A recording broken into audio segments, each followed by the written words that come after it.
ನಮಸ್ಕಾರ ವೀಕ್ಷಕರೇ, ನಾನು ಡಾಕ್ಟರ್ ವಿಶ್ವಾಸ್ ಯಾತ್ವಾಡ್. ಇತ್ತೀಚೆಗೆ ನಾವು ಜಾಗತಿಕ ನೋ ಟೊಬ್ಯಾಕೋ ಡೇ ಅಂತ ಒಂದು ಅಬ್ಸರ್ವೇಷನ್ ಮಾಡಿದ್ದೀವಿ. ಸೊ ಇವತ್ತು ನಾನು ಈ ತಂಬಾಕು ಅಥವಾ ಸ್ಮೋಕಿಂಗ್ ಯಾವ ರೀತಿ ಬಿಡಬೇಕು ಅಂತ ಕೆಲವೊಂದಿಷ್ಟು ಉಪಾಯಗಳನ್ನ ನಿಮಗೆ ಹೇಳ್ತಾ ಇದ್ದೀನಿ. ಸೊ ಒಂದು ಏನು ಅಂತಂದ್ರೆ 4D ಅಂತ ಇದೆ. 4D ಅಂತ ಅದನ್ನ ನೀವು ಜ್ಞಾಪಕ ಇಟ್ಕೊಡಿ. ಫಸ್ಟ್ ಡಿ ಏನು ಅಂತಂದ್ರೆ ಡಿಲೇ ಅಂತಂದ್ರೆ ನೀವು ಈಗ ತಂಬಾಕು ತಗೋಬೇಕು ಅಥವಾ ಸ್ಮೋಕ್ ಮಾಡಬೇಕು, ಸಿಗರೇಟು ಬೀಡಿ ಅಂತ ಅನ್ಸಿದ್ರೆ ನೀವು ಆಗ್ಲಿ ತಕ್ಷಣ ಮಾಡ್ಲಿಕ್ಕೆ ಹೋಗಬೇಡಿ. ಸೊ ಅಟ್ಲೀಸ್ಟ್ ಒಂದು 5 ನಿಮಿಷ ನೀವು ನಿಮ್ಮ ಮನಸ್ಸಿಗೆ ಹೇಳ್ಕೊಳ್ಳಿ, ಸೊ ನಾನು ಈಗಲೇ ಮಾಡೋದಿಲ್ಲ, ಆಮೇಲೆ 5 ನಿಮಿಷ ಬಿಟ್ಟು ನೋಡಿದ್ರೆ ಆಯಿತು ಅಂತ.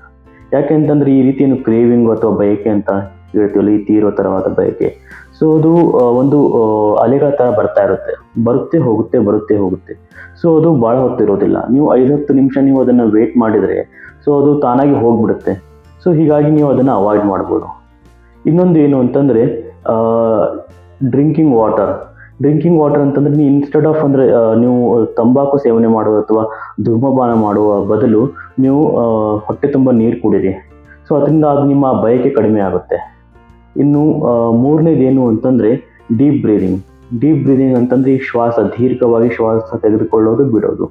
5 ಸೆಕೆಂಡ್ವರೆಗೂ ನೀವು ಶ್ವಾಸನ ಹಾಗೆ ತಗೊಳ್ತಾ ಇರಿ, 5 ಸೆಕೆಂಡ್ ಹೋಲ್ಡ್ ಮಾಡಿರಿ, 5 ಸೆಕೆಂಡ್ ಹಾಗೆ ಬಿಡ್ತಾ ಇರಿ.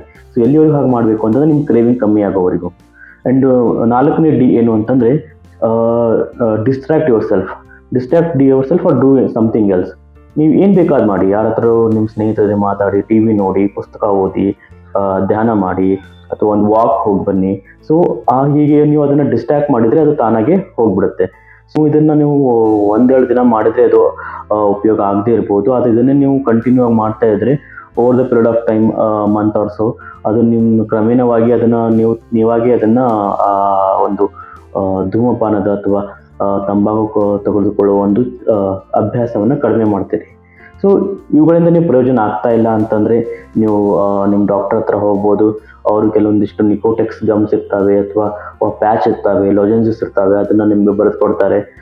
ನಿಮ್ಮ ಒಂದು ಯಾವ ರೀತಿ ಸ್ಮೋಕ್ ಮಾಡ್ತಿದ್ದೀರಿ, ಎಷ್ಟು ಸಿಗರೇಟ್ ಸೇರ್ತಾ ಇದ್ದೀರಿ, ಎಷ್ಟು ತಂಬಾಕು ಪ್ರಮಾಣ ತಗೊಳ್ತಾ ಇದ್ದೀರಿ ಅಂತ ಅದರ ಮೇಲೆ ಅಳತೆ ಮಾಡಿ ಅದರ ಪ್ರಕಾರ ಅವರು ನಿಮಗೆ ಕೊಡ್ತಾರೆ. ಅದನ್ನು ನೀವು ಯೂಸ್ ಮಾಡ್ಬೋದು.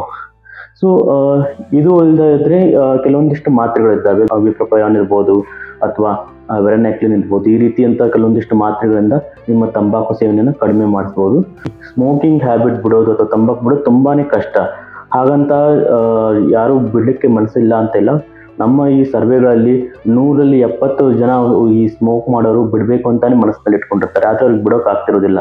ಆದರೆ ನೀವು ಗಟ್ಟಿ ಮನಸ್ಸು ಮಾಡಿ ನಿಮ್ಮ ಕಡೆಯಿಂದ ಒಂದು ಪ್ರಯತ್ನ ಮಾಡಿದರೆ ಬಿಡಬೇಕು ಅಂತಂದರೆ ನೀವು ಖಂಡಿತ ಸಫಲರಾಗ್ತೀರಿ.